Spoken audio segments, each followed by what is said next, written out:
عیسائیت کو چھوڑ کر مکمل الحاد کی طرف چلی گئی ہے، کیونکہ اگر آپ تاریخ اٹھا کے دیکھیں تو الحاد اور لادینیت تاریخ میں کبھی بھی نہیں رہی. یہ لادینیت کو آئے ہوئے 500 سال یا 400 سال یا آپ کے لیے 300 سال ہوئے، 17ویں صدی. تو یہ جو وجوہات ہمارے لیے کافی اہم ہوتے ہیں کہ عیسائی دنیا عیسائیت کو چھوڑ کر تقریباً ملحد کیوں ہو چکی ہے. تو وہاں پر مختلف اسباب بیان کیے جاتے ہیں. مغربی دنیا، اچھا عجیب بات یہ ہے کہ مغربی دنیا میں جو وجوہات تھی لادینیت کی، الامان والحفیظ کے وجوہات ہمارے ہاں بھی نظر آ رہی ہیں. اور اس کا جو اصل سبب ہے، سبب کو چھوڑے آپ اس کو اگر پیشن گوئی والی احادیث کی روشنی میں دیکھنا چاہیں تو 2-3 حدیث ہے جو بڑی مطلب ہمارے لیے اہم ہے. ایک تو یہ کہ آپ علیہ السلام نے فتنوں کے حوالے سے بتایا کہ آخری زمانے میں اندھے گنگے بہرے فتنے ہوں گے، اور اس میں ایمان کے چھن جانے کا فتنہ، یعنی صبح کافر ہوگا شام کو مومن ہوگا. تو یہ حدیث کی سے بندہ اگر غور کرے تو اس کو سمجھ میں آنے لگتا ہے کہ شاید یہ زمانہ یہی زمانہ ہے اور یہ زمانہ آ کر رہے گا. نبی نے بتا دیا ہے تو لہذا وہ زمانہ آئے گا. تو پھر آ کے ذرا سا بصیرت ہونے لگتی ہے کہ لادینیت کیوں آ رہی ہے. بہرحال دوسری وہ حدیث ہے، آپ علیہ السلام نے کہا کہ تم پہلو بہ پہلو یا آپ کے لیے قدم بقدم آپ جو ہے مغربی دنیا یہ کافروں کی پیروی کرو گے. تو مغربی دنیا میں جو لادینیت کے اسباب تھے یہاں بھی اسٹیپ بائی اسٹیپ اس کی پیروی کی جا رہی ہے، اور جو ہے انہی عوامل انہی وجوہات کی وجہ سے یہاں پر بھی لادینیت پھیل رہی ہے. مغربی دنیا میں جو کی طرف سے جو لادینیت یہاں پر امپورٹ ہوئی ہے وہ دو بڑی ہے. عقلی آپ کہہ لیں فلسفی والی لادینیت، یا کہہ لیں لاجیکل ایتھیزم، یہ وہاں سے آیا ہے. مختلف فکر ہے، نظریات ہے جو کہ مذہب سے متصادم ہے، جو عقل کو مقدم رکھتے ہیں، جو انسانیت پرستی کو مقدم رکھتے ہیں. ہیومنزم، نیشنلزم، یہ ماڈرنزم، 3 بنیادی فکریں ہیں جو وہاں سے امپورٹ ہوئی ہے. اور چونکہ دنیا میں ان کا تسلط ہے، پوری دنیا میں مغربی ممالک کا یا یورپین اقوام کا، تو ظاہر سی بات ہے جو فاتح قوم ہوتی ہے اس کا سکہ مانا جاتا ہے. تو اسی وجہ سے آپ کے لیے فیشن والا الحاد جو ہے وہاں سے پھیل رہا ہے، اور نظام والا الحاد وہاں سے پھیل رہا ہے کہ فکری نظام ہے، سیاسی نظام ہے، معاشی نظام ہے، تعلیمی نظام تک، اور معاشرتی طرز زندگی سول سوسائٹی والا جو سسٹم ہے یہ ہو بہو ہمارے ہاں جو ہے ترقی کا یا کامیابی کا جو ہے دار و مدار اس پر ہی سمجھا جاتا ہے کہ ان کی ہو بہو نقالی کی جائے. تو لہٰذا جب ان کی فکر کو لیں گے، ان کے نظام کو لیں گے، تو ظاہر سی بات ہے وہ لادینیت والا نظام ہے وہ آدھے ملحد ہو چکے، آدھے سے زیادہ جو کہتے ہیں کہ ملحد ہے، باقی تو ایک طرح سے ملحد ہی ہے. تو ظاہر سی بات ہے ان کی فکر، ان کا عقیدہ ہمارے ہاں بھی امڑ آئے گا.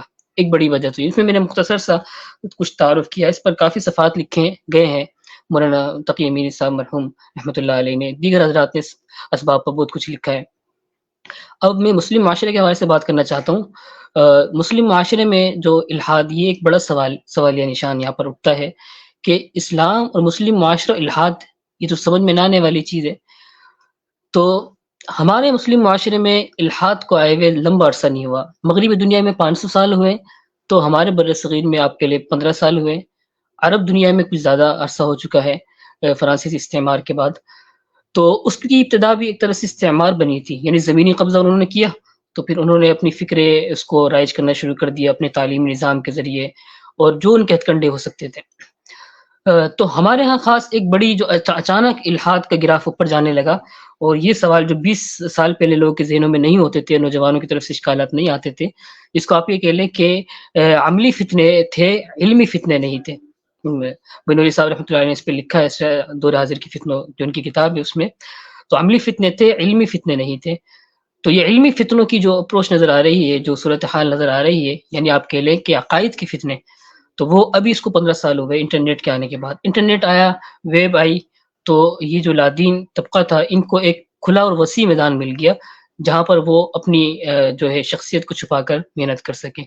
تو اس میدان کو انہوں نے پوری طرح وصولا، اور جو ہے انٹرنیٹ پر اور سوشل میڈیا پر انہوں نے جو اشکالات ان کے پاس لکھے پہلے سے موجود تھے، اس پر مستشرقین نے بہت کام کیا. جو یہ اسلام کے احکام و عقائد ہو گئے، سیرت النبی صلی اللہ علیہ وسلم ہو گئی، تدوین قرآن، ہر موضوع پر مستشرقین نے ان کو لٹریچر لکھ کے دیا ہوا، اور کتابوں کی صورت میں اور بڑی بڑی آپ کہہ رہے کتب خانے کی صورت میں انہوں نے اشکالات مستشرقین نے لکھا ہوا ہے.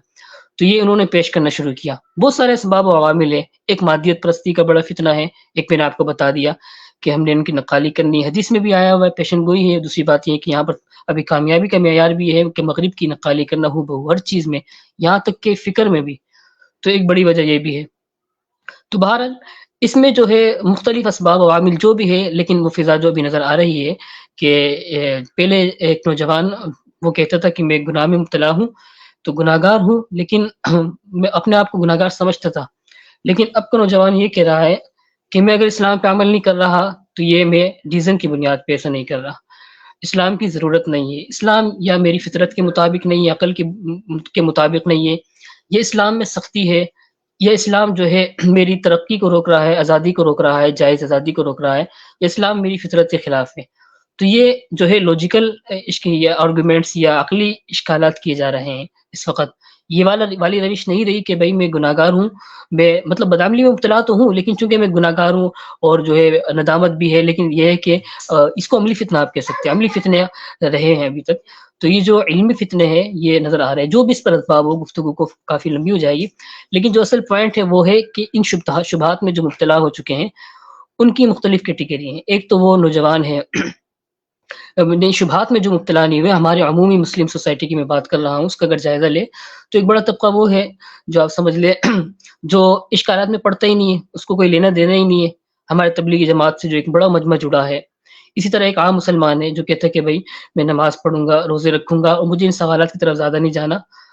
تو ایسا جو طبقہ ہے جیسے قرآن مجید میں بھی ہے جو جس کا جو ہے ایمان کی جڑ زمین کے اندر ہے اور شاخیں آسمان کی طرف جا رہی ہے، وہ فرعها فی السماء. تو وہ اگر دل میں اس کے ایمان گھر کیا ہوا ہے تو میرے خیال سے اس کے سامنے اس طرح کے اشکالات رکھنا یا اس طرح کے بحث و مباحثے میں اس کا پڑھنا یا اس کو لے کر آنا یا اس کے سامنے پیش کرنا سب نقصان دہ ہے. یہ اس طرح ہے کہ آپ ایک اسہال کے مریض کو قبض کی دوائی دے دیں یا قبض کے مریض کو اسہال کی دوائی دے دیں تو نقصان ہوگا اس کے لیے. آپ بولیں گے دوائی تو ہے، لیکن جی دوائی تو ہے لیکن یہ دوائی اس کے لیے نہیں ہے.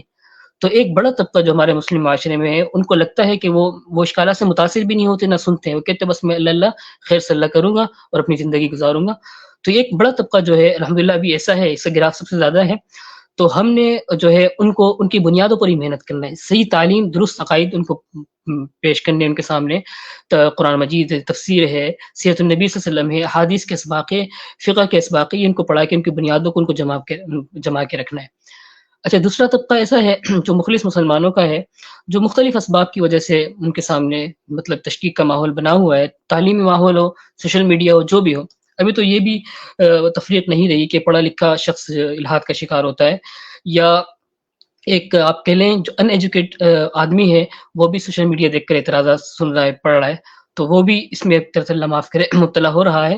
تو اس کے لیے ایک الگ دوا ہے، وہ اس کا مرض الگ ہے، لیکن وہ شرط یہ ہے کہ وہ مخلص ہو. اچھا ذرا اگر ٹائم میں زیادہ لے رہا ہو تو مجھے مطلع کیجیے گا، ابھی 1-2 منٹ ہی ہے بس. یہ اسکرین میں جو میں نے ایک چیز شیئر کروانی ہے وہ میں آپ کو دکھلا کے بتاتے ہیں. جی جی آپ جاری رکھیں جاری رکھیں جی بس جاری 1-2 رکھیں. منٹ زیادہ نہیں. تو اس میں پھر یہ ہے کہ جو وہ طبقہ ہے جو اپنے ایمان کے ساتھ مخلص ہے، جو فکر مند ہو جاتا ہے اشکال کے آنے پر، اس کو نیند نہیں آتی. ایسے کافی نوجوان ہیں، میرے کافی میسیج آتے رہتے ہیں فون پر، تو کہتے ہیں کہ جی ہمیں سوال کا جواب مل جائے. ایک نے تو کہا کہ بھائی مسئلہ تقدیر سے اتنا پریشان ہو گیا کہ میں خودکشی کرنے کو سوچ رہا ہوں، مجھے ٹینشن ہو رہی ہے کہ میں کیوں اپنے اللہ کے حوالے سے اشکالات میرے ذہن میں آ رہے ہیں. تو ایسا مخلص نوجوان اصل جس کے دل میں ایمان گھر کیا ہوا ہے تو اس کو ہم پھر الگ طریقے سے سمجھائیں گے. تو اس کے لیے ایک الگ مطلب یہ ہے کہ نہج ہونا چاہیے، یا آپ اتنا کہہ لیں کہ اس کے لیے ایک الگ پلیٹ فارم ہو کہ ایسے نوجوانوں کو وہاں پر لے آئیں، ان کے نہج پہ بات کریں. اچھا تیسرا طبقہ ایسا ہے جو لبرل طبقہ ہے، ماڈرن طبقہ ہے، جو اسلام کو استہزاء کی نگاہ سے دیکھتا ہے. تو یہ جو طبقہ ہے یہ اس کی دوا الگ ہونی چاہیے، اور اس کو ہم جو ہے پہلے طریقے سے سمجھائیں گے، عقلی دلائل سے سمجھائیں گے، اور اللہ نے اس کے حق میں ہدایت رکھی تو اس کو ہدایت مل جائے گی.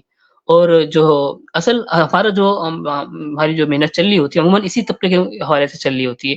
اور جو اچھا یہ طبقہ بھی زیادہ نہیں ہے ہمارے ہاں، جو ایلیٹ کلاس ہے وہ اس کے نوجوان اس میں مبتلا ہے، یا ایسا نوجوان جس نے کبھی مسجد مدرسہ دیکھا ہی نہیں ہے، جس کو ہم کہتے ہیں بازاری زبان میں ممی ڈیڈی یا برگر، جنہوں نے شروع سے آخر تک ایک ہی ماحول دیکھا ہے، اور تو ان کو نہ دین کا بھی صحیح پتہ نہیں. پھر بھی ہم ان پہ محنت کریں گے، امید ہے اگر دین کی صحیح بات ان کو پہلے پتہ نہ تھی، جہالت تھی، پتہ چلنے پر امید ہے کہ وہ اسلام کے دلائل کو مان لیں، اللہ دل میں ان کے ایمان کو، اللہ تعالیٰ ان کے دل میں ایمان کو گھر کر دیں، تو ممکن ہے کہ وہ حق کی طرف لوٹائے. اور آخری جو طبقہ ہے وہ صرف ایجنڈے پہ چلنے والے ملحد ہیں. تو جہاں تک ہم نے محنت 3-4 سال سے کی دیکھا ہے، تو یہ طبقہ اس طبقے پہ بات کرنا، ان کو بحث و مباحثے میں شامل کرنا، اور جو ہے ان کو اپنے فرینڈ لسٹ میں رکھنا یا ان کو اپنے گروپ میں شامل کرنا بالکل بے فائدہ چیز ہے. انہوں نے ماننا نہیں ہے، کیونکہ ایجنڈے پہ چل رہے ہیں نا، جنہوں نے پہلے سے طے کیا ہوا ہے کہ جی ہم نے یہ چیز اشکالات پیش کرنے ہیں، یہ اعتراض کرنے. نعوذ باللہ یہ طبقہ گستاخیوں میں ملوث ہوتا ہے، تو ان کو ہم نے سائڈ لائن میں کرنا ہے، ان کو ہم نے بلاک کرنا ہے، ان کی ہم نے جو ہے ان پہ سائبر کرام رپورٹ کر کے ان کی آئیڈیا اڑوانی ہے. یہی ان کا حل ہے. تو بہرحال یہ مختلف طبقات ہیں. آخر میں وہ اگر ذرا اسکرین آپ شیئر کر دیں، آخری بات میں کرنا چاہ رہا ہوں کہ وہ شبہات میں مبتلا ہونے کے بعد کیا اصول و ضوابط ہے کہ ہم اس پر محنت کریں. یہ شبہات سے جی بچانے کے لیے مفتی کیا مدوت ہے حکمت عملی؟ جی جی جی مفتی جی میں شیئر کرنے لگا ہوں، دوبارہ آپ جی جی گفتگو جائے. تو وہ ہم نے ذرا کچھ عرصے پہلے مرتب کیا تھا اس کو. میں بس اس کے جو عنوانات ہیں مختصر سے میں پڑھ لیتا ہوں. اسلام کے اصولوں پر یقین. ہاں جی جی اس کو ذرا بڑا کر دیں، چھوٹا میرے خیال سے نظر نہیں آ رہا ہمیں.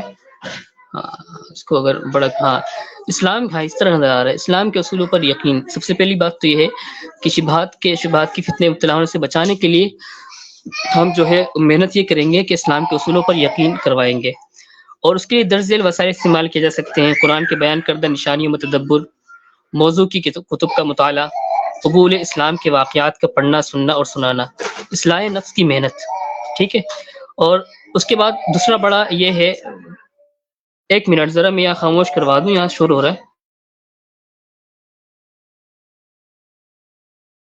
ہاں جی جی ایک منٹ بس. اچھا دوسرا جو عنوان ہم نے قائم کیا ہے وہ شبہات کو دماغ میں پکنے نہیں دینا، بلکہ اس کا عقلی معیار پر بھرپور جواب حاصل کرنا. اور نمبر 3، اصول شریعت کے متنوع علوم کا مطالعہ. میرے خیال سے یہ سلائیڈ آپ کمنٹ میں شیئر کر دیں، اور جو ساتھی اس پر بحث و مباحثہ کرنا چاہتے ہیں یا اس کو پڑھنا چاہتے ہیں